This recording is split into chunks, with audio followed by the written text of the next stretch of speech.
So here's a story about Jonathan, who has been married to Amanda, his beautiful wife, but they have been living for 3 years without a child.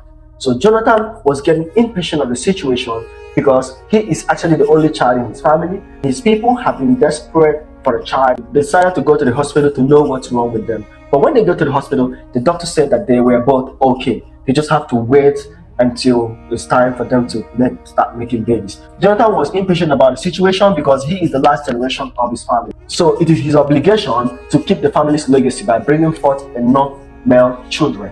But unfortunately, for 3 years, he and the wife have been unable to make this happen. So Jonathan, feeling desperate, frustrated, and angry, started going to the club, started going out with some friends, and then he started explaining the situation to his friends and everyone that he's always hanging out with at the club and the bar and every open places. Now, all the suggestion that he was getting was due to the pressure that your family is asking you for a male child that will represent your name in case you don't make it since you're the only child. I think it is best for you to get married to a second wife.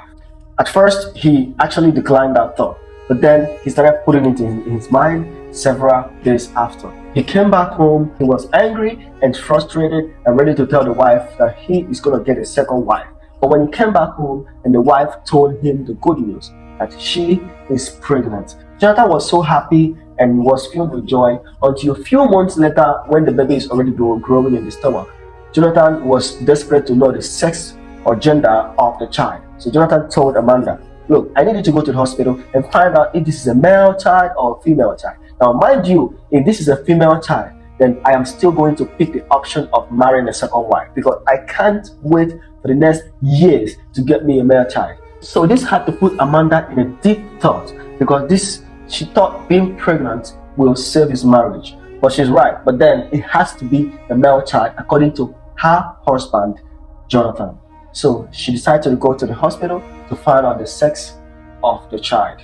Now, when she got to the hospital, a scan was done and the child's sex was actually seen to be female. And this put Amanda in a very difficult situation because she didn't know how to come home and tell the husband, oh baby, the child is female. So she decided to come down home and lie to the husband that the sex of the child is male until she can figure out what to do next before delivery. So as the pregnancy is getting closer, Amanda is still worried on how she can actually transform this baby from a female child to a male child in order to save her marriage. Now she went to the maternity and met the nurse, and then she told the nurse her story. And the nurse now said, I have an idea. And the idea was the fact that they can actually swap the baby to a male child on the day of delivery.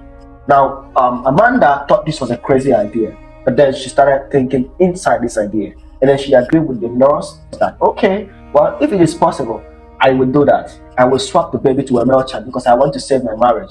I wouldn't want to wake up one morning and see that my husband is married to another or I am divorced with my husband. I love my husband so much that I wouldn't want to do a thing like that. And she agreed with the nurse, but the nurse said, look, to do this, I'm going to need the assistance from all the nurse around. That means you will pay the sum of 500,000 naira. And the wife agreed and said, if this will be a successful transaction, I'm going to pay you 500,000 and nobody will hear about it. And they both agreed on it. So Amanda went home happy because all her worries are gone. So 9 months later, she came back home with a bouncing baby boy. The husband was so happy and everything was good. She didn't think about the consequences of what she and the nurse have actually done to the poor woman who had the male child that was actually swapped during the time of her sleep.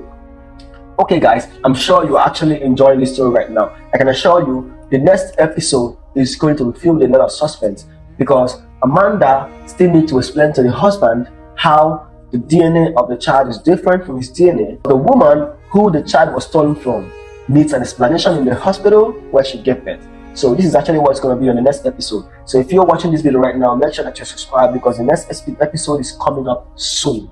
Thank you.